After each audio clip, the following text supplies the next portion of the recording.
It is granted only to the heart that abounds with integrity, trust, generosity, and love, to realize true prosperity.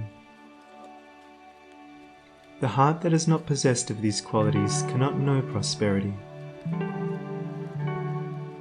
For prosperity, like happiness, is not an outward possession, but an inward realization. The greedy man may become a millionaire, but he will always be wretched and mean and poor, and will even consider himself outwardly poor, so long as there is a man in the world who is richer than himself. Whilst the upright, the open-handed and loving will realize a full and rich prosperity, even though their outward possessions may be small. He is poor who is dissatisfied, he is rich who is contented with what he has, and he is richer who is generous with what he has. When we contemplate the fact that the universe is abounding in all good things, material as well as spiritual, and compare it with man's blind eagerness to secure a few gold coins or a few acres of dirt, it is then that we realize how dark and ignorant selfishness is. It is then that we know that self-seeking is self-destruction. Nature gives all, without reservation, and loses nothing. Man, grasping all, loses everything. If you would realize true prosperity, do not settle down, as many have done, into the belief that if you do right, everything will go wrong. Do not allow the word competition to shake your faith in the supremacy of righteousness. I care not what men may say about the laws of competition, for do I not know the unchangeable law,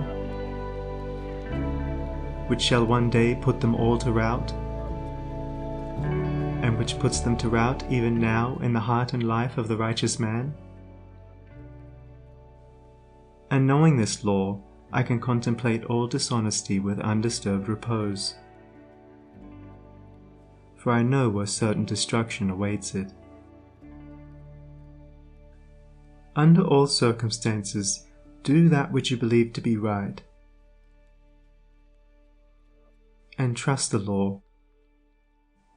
Trust the divine power that is immanent in the universe, and it will never desert you, and you will always be protected.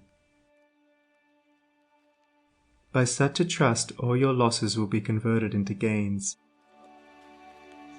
and all curses which threaten will be transmuted into blessings. Never let go of integrity, generosity, and love.